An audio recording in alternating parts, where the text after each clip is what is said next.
Sushi Rice Cube Maker. The rice cube is a contraption that will assist you in making rice in a cube-shaped form, and will help you make sushi using plain rice, with no sticky rice required.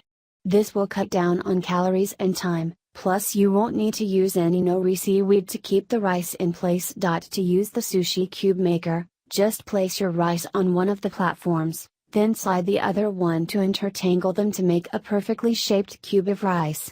It'll help make sushi cubes in seconds, and squashes your ingredients into perfectly bite-sized squares. Not only is it great for making rice squares for sushi, but the cube maker also works great for making cube-shaped polenta, falafel, risotto, and to make sweets like cake pops, brownies and fruit and nut squares. The sushi rice cube maker is dishwasher safe, is red in color, made from food safe ABS, and measures 2.5 inches by 2.5 inches.